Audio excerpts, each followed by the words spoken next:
গত বছর মাননীয় প্রধান উপদেষ্টা এই জাতিসংঘে এসে এই সম্মেলনটি আহ্বান করার অনুরোধ করেছিলেন এবং অতি দ্রুততার সাথে জাতিসংঘ সাধারণ পরিষদ সেটি অনুমোদন করে।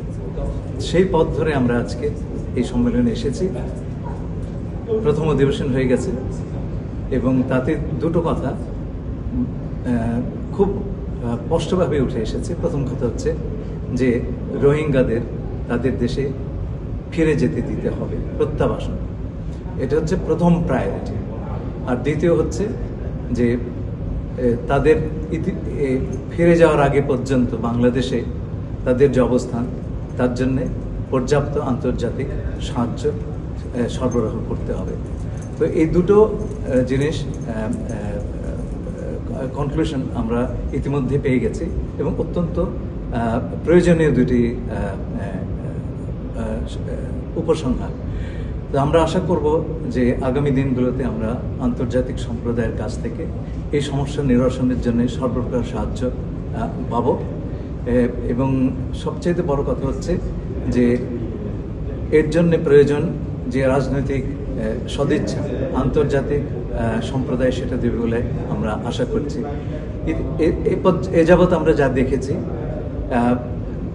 আন্তর্জাতিক সম্প্রদায়ের একটা প্রধান উপযোগ্য বিষয় ছিল পর্যাপ্ত পরিমাণ সহায়তা আদায় করা, সেটা মোবিলাইজ করা।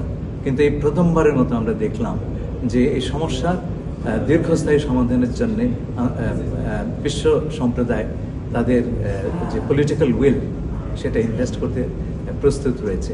এটা আমাদের জন্য অত্যন্ত সুসংবাদ এবং বিশেষ করে রোহিঙ্গাদের জন্য এটা একটা বড় খবর। যুক্তরাষ্ট্র হোক, ইউরোপিয়ান ইউনিয়ন হোক বা অন্যরা হোক, আসিয়ানের প্রতিনিধি হোক, ওআইসির প্রতিনিধি হোক, সকলেই এক বাক্যে একই স্বরে এই কথাটি বলেছেন। এই ধরনের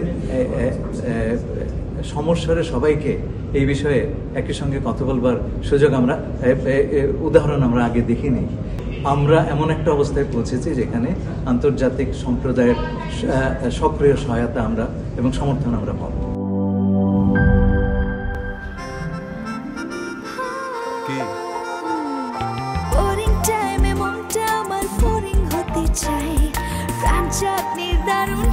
কোথায় যে হারায় টক ঝাল মিষ্টি স্বাদে মনটা মেতে ওঠে, প্রাণ চাটনির দারুণ স্বাদে কোথায় যে হারায় প্রাণ চাটনির দারুণ স্বাদে।